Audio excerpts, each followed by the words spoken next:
بسم الله الرحمن الرحيم. تبارك الذي بيده الملك وهو على كل شيء قدير، الذي خلق الموت والحياة ليبلوكم أيكم أحسن عملا وهو العزيز الغفور، الذي خلق 7 سماوات طباقا ما ترى في خلق الرحمن من تفاوت وارجع البصر هل ترى من فطور ثم ارجع البصر كرتين ينقلب إليك البصر خاسئا وهو حسير، ولقد زينا السماء الدنيا بمصابيح وجعلناها رجوما للشياطين وأعتدنا لهم عذاب السعير، وللذين كفروا بربهم عذاب جهنم وبئس المصير. إذا ألقوا فيها سمعوا لها شهيقا وهي تفور تكاد تميز من الغيظ، كلما ألقي فيها فوج سألهم خزنتها ألم يأتكم نذير، قالوا بلى قد جاءنا نذير فكذبنا وقلنا ما نزل الله من شيء إن أنتم إلا في ضلال كبير، وقالوا لو كنا نسمع أو نعقل ما كنا في أصحاب السعير، فاعترفوا بذنبهم فسحقا لأصحاب السعير. إن الذين يخشون ربهم بالغيب لهم مغفرة وأجر كبير، وأسروا قولكم أو اجهروا به إنه عليم بذات الصدور، ألا يعلم من خلق وهو اللطيف الخبير. هو الذي جعل لكم الأرض ذلولا فامشوا في مناكبها وكلوا من رزقه وإليه النشور. أأمنتم من في السماء أن يخسف بكم الأرض فإذا هي تمور، أم أمنتم من في السماء أن يرسل عليكم حاصبا فستعلمون كيف نذير، ولقد كذب الذين من قبلهم فكيف كان نكير. أولم يروا إلى الطير فوقهم صافات ويقبضن ما يمسكهن إلا الرحمن إنه بكل شيء بصير. أمن هذا الذي هو جند لكم ينصركم من دون الرحمن إن الكافرون إلا في غرور. أمن هذا الذي يرزقكم إن أمسك رزقه بل لجوا في عتو ونفور. أفمن يمشي مكبا على وجهه أهدى أمن يمشي سويا على صراط مستقيم قل هو الذي أنشأكم وجعل لكم السمع والأبصار والأفئدة قليلا ما تشكرون قل هو الذي ذرأكم في الأرض وإليه تحشرون ويقولون متى هذا الوعد إن كنتم صادقين قل إنما العلم عند الله وإنما أنا نذير مبين فلما رأوه زلفة سيئت وجوه الذين كفروا وقيل هذا الذي كنتم به تدعون قل أرأيتم إن أهلكني الله ومن معي أو رحمنا فمن يجير الكافرين من عذاب أليم قل هو الرحمن آمنا به وعليه توكلنا فستعلمون من هو في ضلال مبين قل أرأيتم إن أصبح ماؤكم غورا فمن يأتيكم بماء معين بسم الله الرحمن الرحيم نون والقلم وما يسطرون ما أنت بنعمة ربك بمجنون وإن لك لأجرا غير ممنون وإنك لعلى خلق عظيم فستبصر ويبصرون بأيكم المفتون إن ربك هو أعلم بمن ضل عن سبيله وهو أعلم بالمهتدين فلا تطع المكذبين ودوا لو تدهن فيدهنون ولا تطع كل حلاف مهين هماز مشاء بنميم مناع للخير معتد أثيم عتل بعد ذلك زنيم أن كان ذا مال وبنين إذا تتلى عليه آياتنا قال أساطير الأولين سنسمه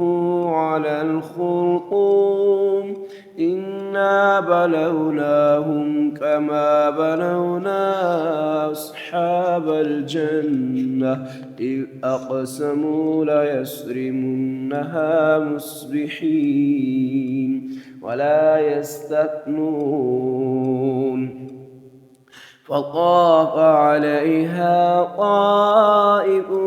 من ربك وهم نائمون فأصبحت كالصريم فتنادوا مصبحين أن اغدوا على حرثكم إن كنتم صارمين فانطلقوا وهم يتخافتون ألا يدخلنها اليوم عليكم مسكين وغدوا على حرد قادرين فلما رأوها قالوا إنا لضالون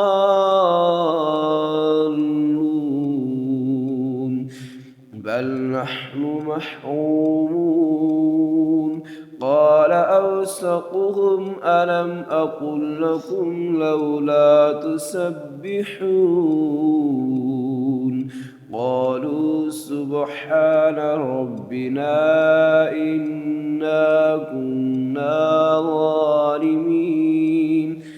فأقبل بعضهم على بعض يتلاومون قالوا يا ويلنا إنا كنا طاغين عسى ربنا أن يبدلنا خيرا منها إنا إلى ربنا راغبون كذلك العذاب ولعذاب الآخرة أكبر لو كانوا يعلمون إن للمتقين عند ربهم جنات النعيم أفنجعل المسلمين كالمجرمين ما لكم كيف تحكمون أم لكم كتاب فيه تدرسون إن لكم فيه لما تخيرون أم لكم أيمان علينا بالغة إلى يوم القيامة إن لكم لما تحكمون سلهم أيهم بذلك زعيم أم لهم شركاء فليأتوا بشركائهم إن كانوا صادقين يوم يكشف عن ساق ويدعون إلى السجود فلا يستطيعون خاشعة أبصارهم ترهقهم ذلة وقد كانوا يدعون إلى السجود وهم سالمون فذرني ومن يكذب بهذا الحديث سنستدرجهم من حيث لا يعلمون وأملي لهم إن كيدي متين أم تسألهم أجرا فهم من مغرم مثقلون أم عندهم الغيب فهم يكتبون فاصبر لحكم ربك ولا تكن كصاحب الحوت إذ نادى وهو مكظوم لولا أن تداركه نعمة من ربه لنبذ بالعراء وهو مذموم فاجتباه ربه فجعله من الصالحين وإن يكاد الذين كفروا ليزلقونك بأبصارهم لما سمعوا الذكر ويقولون إنه لمجنون وما هو إلا ذكر للعالمين بسم الله الرحمن الرحيم الحاقة ما الحاقة وما أدراك ما الحاقة الآخرة كذبت ثمود وعاد بالقارعة فأما ثمود فأهلكوا بالطاغية وأما عاد فأهلكوا بريح صرصر عاتية سخرها عليهم 7 ليال و8 أيام حسوما فترى القوم فيها صرعا كأنهم أعجاز نخل خاوية فهل ترى لهم من باقية وجاء فرعون ومن قبله والمؤتفكات بالخاطئة فعصوا رسول ربهم فأخذهم أخذة رابية إنا لما طغى الماء حملناكم في الجارية لنجعلها لكم تذكرة وتعيها أذن واعية فإذا نفخ في الصور نفخة واحدة وحملت الأرض والجبال فدكتا دكة واحدة فيومئذ وقعت الواقعة وانشقت السماء فهي يومئذ واهية والملك على أرجائها ويحمل عرش ربك فوقهم يومئذ 8 يومئذ تعرضون لا تخفى منكم خافية فأما من أوتي كتابه بيمينه فيقول هاؤم اقرءوا كتابيه إني ظننت أني ملاق حسابيه فهو في عيشة راضية في جنة عالية قطوفها دانية كلوا واشربوا هنيئا بما أسلفتم في الأيام الخالية وأما من أوتي كتابه بشماله فيقول يا ليتني لم أوت كتابيه ولم أدر ما حسابيه يا ليتها كانت القاضية ما أغنى عني ماليه هلك عني سلطانيه خذوه فغلوه ثم الجحيم صلوه ثم في سلسلة ذرعها 70 ذراعا فاسلكوه إنه كان لا يؤمن بالله العظيم ولا يحض على طعام المسكين فليس له اليوم هاهنا حميم ولا طعام إلا من غسلين لا يأكله إلا الخاطئون فلا أقسم بما تبصرون وما لا تبصرون إنه لقول رسول كريم وما هو بقول شاعر قليلا ما تؤمنون ولا بقول كاهن قليلا ما تذكرون تنزيل من رب العالمين ولو تقول علينا بعض الأقاويل لأخذنا منه باليمين ثم لقطعنا منه الوتين فما منكم من أحد عنه هاجزين وإنه لتذكرة للمتقين وإنا لنعلم أن منكم مكذبين وإنه لحسرة على الكافرين وإنه لحق اليقين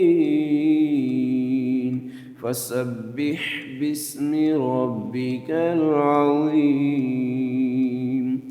بسم الله الرحمن الرحيم سأل سائل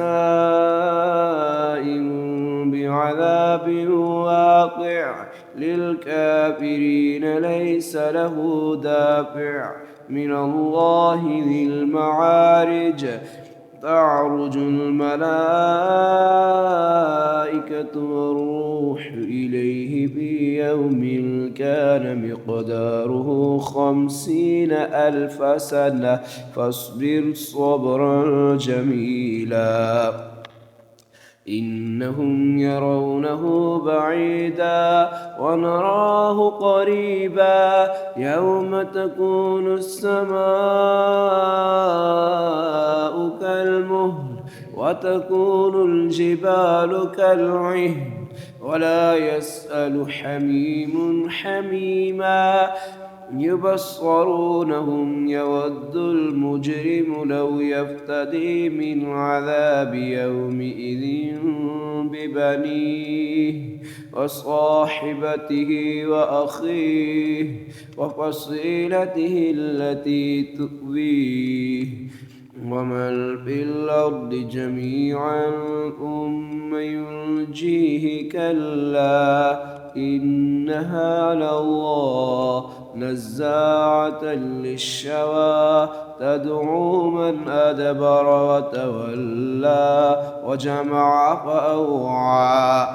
إن الإنسان خلق هلوعا إذا مسه الشر جزوعا وإذا مسه الخير منوعا إلا المصلين الذين هم على صلاتهم دائمون والذين في أموالهم حق معلوم للسائل والمحروم والذين يصدقون بيوم الدين والذين هم من عذاب ربهم مشفقون إن عذاب ربهم غير مأمون والذين هم لفروجهم حافظون إلا على أزواجهم أو ما ملكت أيمانهم فإنهم غير ملومين فمن ابتغى وراء ذلك فأولئك هم العادون والذين هم لأماناتهم وعهدهم راعون والذين هم بشهاداتهم قائمون والذين هم على صلاتهم يحافظون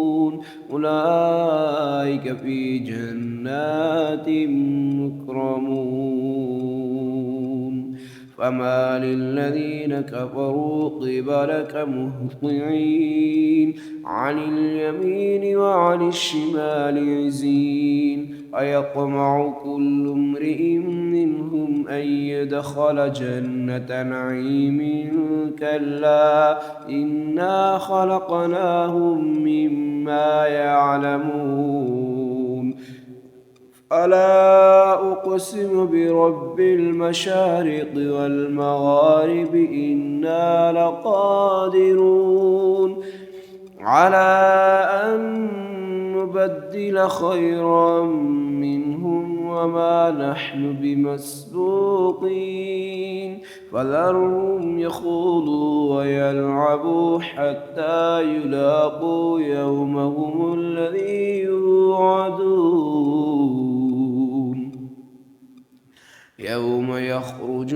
من الأجداث سراعا كأنهم إلى نصب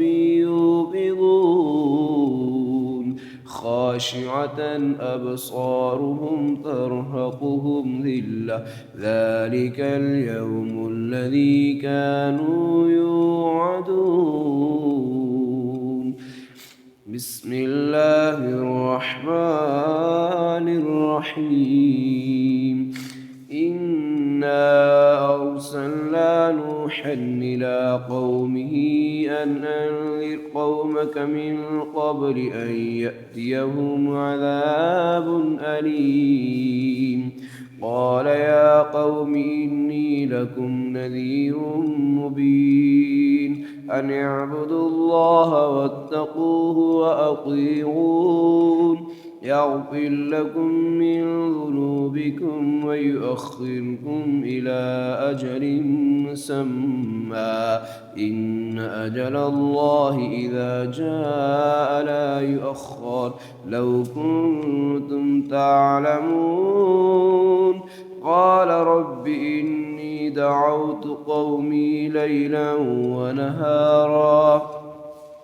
فلم يزدهم دعائي إلا فرارا وإني كلما دعوتهم لتغفر لهم جعلوا أصابعهم في آذانهم واستغشوا ثيابهم وأصروا واستكبروا استكبارا ثم إني دعوتهم جهارا ثم إني أعلنت لهم وأسررت لهم إسرارا فقلت استغفروا ربكم إنه كان غفارا يرسل السماء عليكم مدرارا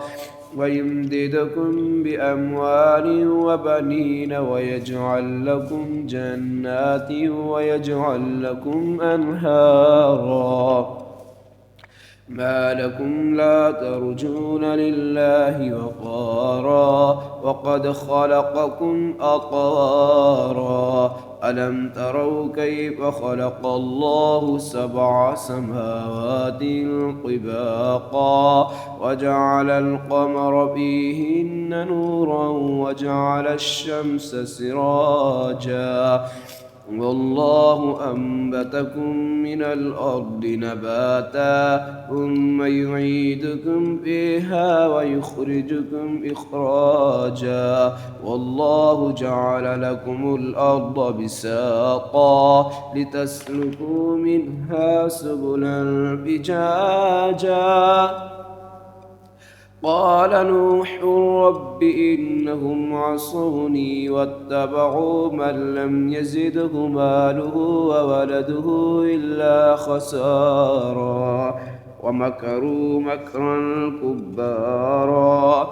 وقالوا لا تذرن آلهتكم ولا تذرن ودا ولا سواعا ولا يغوث ويعوق ونسرا وقد أضلوا كثيرا ولا تزد الظالمين إلا ضلالا مما خطيئاتهم أغرقوا فأدخلوا نارا فلم يجدوا لهم من دون الله أنصارا. وقال نوح رب لا تذر على الأرض من الكافرين ديارا إنك إن تذرهم يضلوا عبادك ولا يلدوا إلا فاجرا كفارا. رب اغفر لي ولوالدي ولمن دخل بيتي مؤمنا وللمؤمنين والمؤمنات ولا تزد الظالمين إلا تبارا. بسم الله الرحمن الرحيم. قل أوحي إلي أنه استمع نفر من الجن فقالوا إنا إنا سمعنا قرآنا عجبا يهدي إلى الرشد فآمنا به ولن نشرك بربنا أحدا وأنه تعالى جد ربنا ما اتخذ صاحبة ولا ولدا وأنه كان يقول سفيهنا على الله شططا وأنا ظننا أن لن تقول الإنس والجن على الله كذبا وأنه كان رجال من الإنس يعوذون برجال من الجن فزادوهم رهقا وأنهم ظنوا كما ظننتم أن لن يبعث الله أحدا وأنا لمسنا السماء فوجدناها ملئت حرسا شديدا وشهبا وأنا كنا نقعد منها مقاعد للسمع فمن يستمع الآن يجد له شهابا رصدا وأنا لا ندري أشر أريد بمن في الأرض أم أراد بهم ربهم رشدا وأنا منا الصالحون ومنا دون ذلك كنا طرائق قددا وأنا ظننا أن لن نعجز الله في الأرض ولن نعجزه هربا وأنا لما سمعنا الهدى آمنا به فمن يؤمن بربه فلا يخاف بخسا ولا رهقا وأنا منا المسلمون ومنا القاسطون فمن أسلم فأولئك تحروا رشدا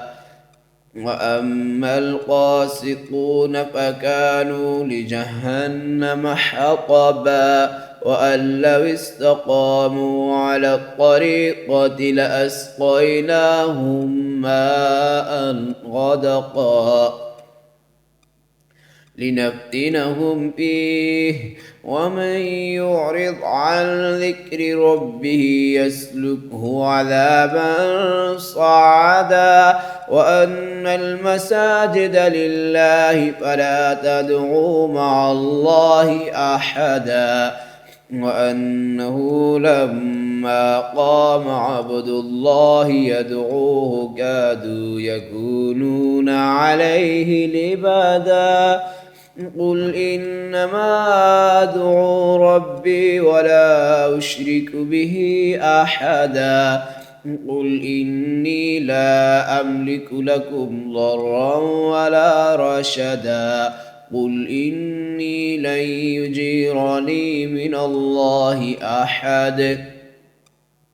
ولن أجد من دونه ملتحدا إلا بلاغا من الله ورسالاته ومن يعص الله ورسوله فإن له نار جهنم خالدين فيها أبدا حتى إذا رأوا ما يوعدون فسيعلمون من أضعف ناصرا وأقل عددا قل إن أدري أقريب ما توعدون أم يجعل له ربي أمدا عالم الغيب فلا يظهر على غيبه أحدا إلا من ارتضى من رسول فإنه يسلك من بين يديه ومن خلفه رصدا ليعلم أن قد أبلغوا رسالات ربهم وأحاط بما لديهم وأحصى كل شيء عددا. بسم الله الرحمن الرحيم. يا أيها المزمل قم الليل إلا قليلا نصفه أو انقص منه قليلا أو زد عليه ورتل القرآن ترتيلا إنا سنلقي عليك قولا ثقيلا إن ناشئة الليل هي أشد وطئا وأقوم قيلا إن لك في النهار سبحا طويلا واذكر اسم ربك وتبتل إليه تبتيلا رب المشرق والمغرب لا إله إلا هو فاتخذه وكيلا واصبر على ما يقولون واهجرهم هجرا جميلا وذرني والمكذبين أولي النعمة ومهلهم قليلا إن لدينا أنكالا وجحيما وطعاما ذا غصة وعذابا أليما يوم ترجف الأرض والجبال وكانت الجبال كثيبا مهيلا إنا أرسلنا إليكم رسولا شاهدا عليكم كما أرسلنا إلى فرعون رسولا فعصى فرعون الرسول فأخذناه أخذا وبيلا فكيف تتقون إن كفرتم يوما يجعل الولدان شيبا السماء منفطر به كان وعده مفعولا إن هذه تذكرة فمن شاء اتخذ إلى ربه سبيلا إن ربك يعلم أنك تقوم أدنى من ثلثي الليل ونصفه وثلثه وطائفة من الذين معك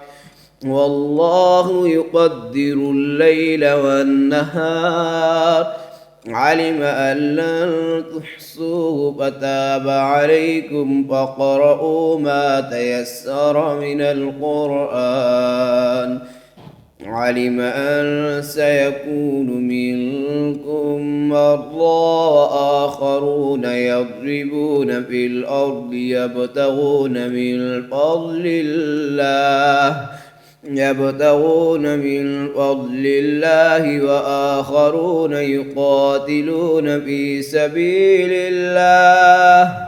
فاقرؤوا ما تيسر منه وأقيموا الصلاة وآتوا الزكاة وأقرضوا الله قرضا حسنا وما تقدموا لأنفسكم من خير تجدوه عند الله هو خيرا وأعظم أجرا واستغفروا الله إن الله غفور رحيم بسم الله الرحمن الرحيم يا أيها المدثر قم فأنذر وربك فكبر وثيابك فطهر والرجز فاهجر ولا تمنن تستكثر ولربك فاصبر فإذا نقر في الناقور فذلك يومئذ يوم عسير على الكافرين غير يسير ذرني ومن خلقت وحيدا وجعلت له مالا ممدودا وبنين شهودا ومهدت له تمهيدا ثم يطمع أن أزيد كلا إنه كان لآياتنا عنيدا سأرهقه صعودا إنه فكر وقدر فقتل كيف قدر ثم قتل كيف قدر ثم نظر ثم عبس وبصر ثم أدبر واستكبر فقال إن هذا إلا سحر يؤثر إن هذا إلا قول البشر سأصليه سقر وما أدراك ما سقر لا تبقي ولا تذر لواحة للبشر عليها 19 وما جعلنا أصحاب النار إلا ملائكة وما جعلنا عدتهم إلا فتنة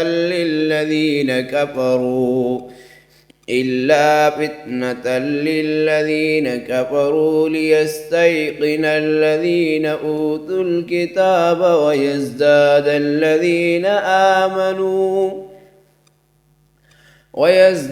الذين آمنوا إيمانا ولا يرتاب الذين أوتوا الكتاب والمؤمنون وليقول الذين في قلوبهم مرض والكافرون ماذا أراد الله بهذا مثلا كذلك يضل الله من يشاء ويهدي من يشاء وما يعلم جنود ربك إلا هو وما هي إلا ذكرى للبشر كلا والقمر والليل إذ أدبر والصبح إذا أسفر إنها لإحدى الكبر نذيرا للبشر لمن شاء منكم أن يتقدم أو يتأخر كل نفس بما كسبت رهينة إلا أصحاب اليمين في جنات يتساءلون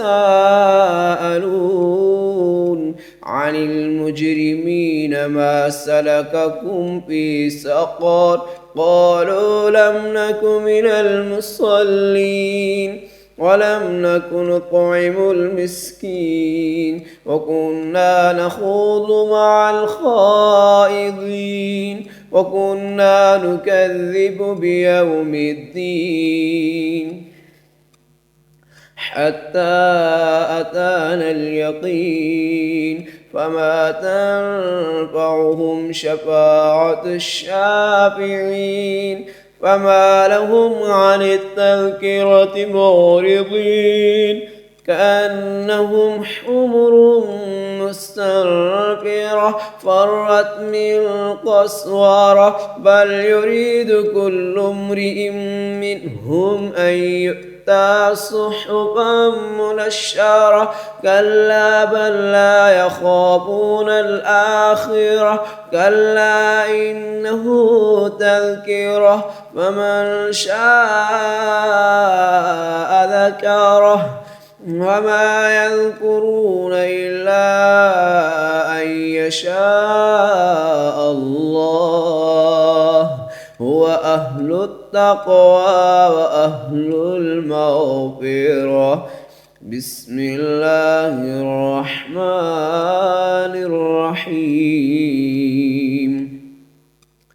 لا أقسم بيوم القيامة ولا أقسم بالنفس اللوامة أيحسب الإنسان أن لن نجمع عظامه بلى قادرين على أن نسوي بنانه بل يريد الإنسان ليفجر أمامه يسأل أيان يوم القيامة فإذا برق البصر وخسف القمر وجمع الشمس والقمر يقول الإنسان يومئذ أين المفر كلا لا وزر إلى ربك يومئذ المستقر ينبأ الإنسان يومئذ بما قدم وأخر بل الإنسان على نفسه بصيرة ولو ألقى معاذيره لا تحرك به لسانك لتعجل به إن علينا جمعه وقرآنه فإذا قرأناه فاتبع قرآنه ثم إن علينا بيانه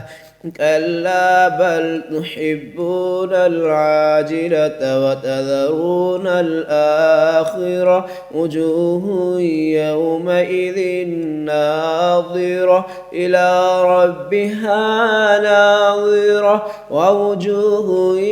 يومئذ باسرة تظن أن يفعل بها فاقرة كلا إذا بلغت التراقي وقيل من راق وظن أنه الفراق والتفت الساق بالساق إلى ربك يومئذ المساق فلا صدق ولا صلى ولكن كذب وتولى ثم ذهب إلى أهله يتمطى أولى لك فأولى ثم أولى لك فأولى أيحسب الإنسان أن يترك سدى ألم يكن نطفة من مني يمنى ثم كان علقة فخلق فسوى فجعل منه الزوجين الذكر والأنثى أليس ذلك بقادر على أن يحيي الموتى بسم الله الرحمن الرحيم هل أتى على الإنسان حين من الدهر لم يكن شيئا مذكورا إنا خلقنا الإنسان من نطفة أمشاج نبتليه فجعلناه سميعا بصيرا إنا هديناه السبيل إما شاكرا وإما كفورا إنا أعتدنا للكافرين سلاسل وأغلالا وسعيرا إن الأبرار يشربون من كأس كان مزاجها كافورا عينا يشرب بها عباد الله يفجرونها تفجيرا يوفون بالنذر ويخافون يوما كان شره مستطيرا ويطعمون الطعام على حبه مسكينا ويتيما وأسيرا إنما نطعمكم لوجه الله لا نريد منكم جزاء ولا شكورا إنا نخاف من ربنا يوما عبوسا قمطريرا فوقاهم الله شر ذلك اليوم ولقاهم نضرة وسرورا وجزاهم بما صبروا جنة وحريرا متكئين فيها على الأرائك لا يرون فيها شمسا ولا زمهريرا ودانية عليهم ظلالها وظللت قطوفها تذليلا ويطاف عليهم بآنية من فضة وأكواب كانت قوارير من فضة قدروها تقديرا ويسقون فيها كأسا كان مزاجها زنجبيلا عينا فيها تسمى سلسبيلا ويطوف عليهم ولدان مخلدون إذا رأيتهم حسبتهم لؤلؤا منثورا وإذا رأيت ثم رأيت نعيما وملكا كبيرا عاليهم ثياب سندس خضر واستبرق وحلوا أساور من فضة وسقاهم ربهم شرابا طهورا إن هذا كان لكم جزاء وكان سعيكم مشكورا إنا نحن نزلنا عليك القرآن تنزيلا فاصبر لحكم ربك ولا تطع منهم آثما أو كفورا واذكر اسم ربك بكرة وأصيلا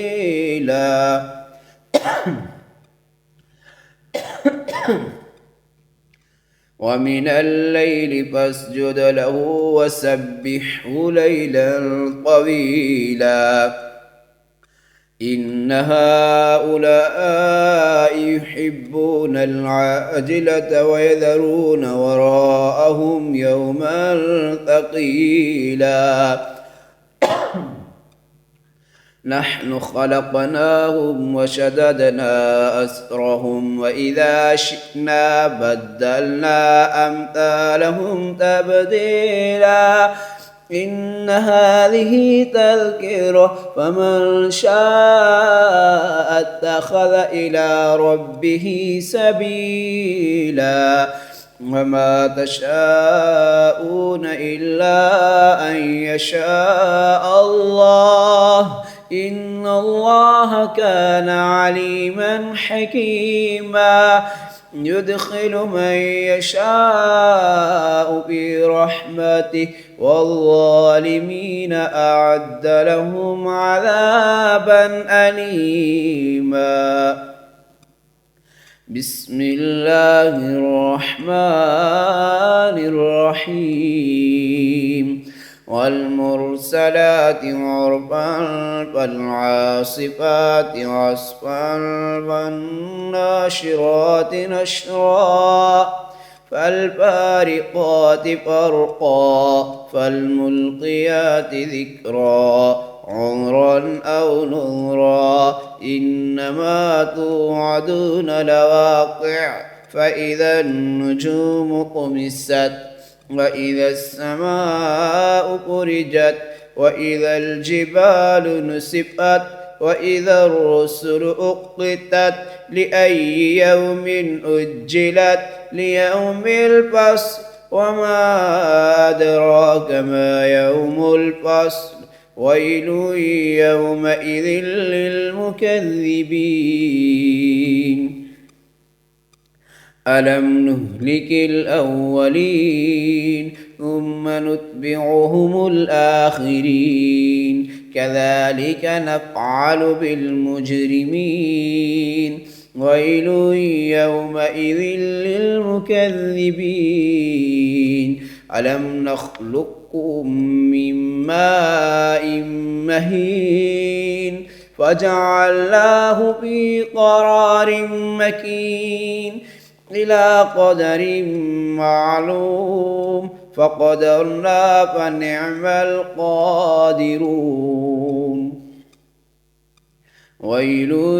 يومئذ للمكذبين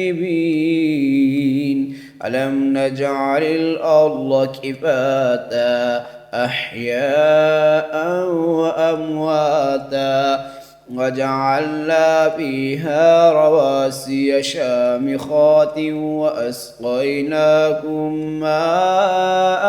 فراتا ويل يومئذ للمكذبين انطلقوا إلى ما كنتم به تكذبون انطلقوا إلى ظل ذي 3 شعب لا ظليل ولا يغني من اللهب إنها ترمي بشرر كالقصر كأنه جمالة صفر ويل يومئذ للمكذبين هذا يوم لا ينطقون ولا يؤذن لهم فيعتذرون ويل يومئذ للمكذبين هذا يوم الفصل جمعناكم والأولين فإن كان لكم كيد فكيدون ويل يومئذ للمكذبين إن المتقين في ظلال وعيون وفواكه مما يشتهون كلوا واشربوا هنيئا بما كنتم تعملون إنا كذلك نجزي المحسنين ويل يومئذ للمكذبين كلوا وتمتعوا قليلا إنكم مجرمون ويل يومئذ للمكذبين فبأي حديث بعده يؤمنون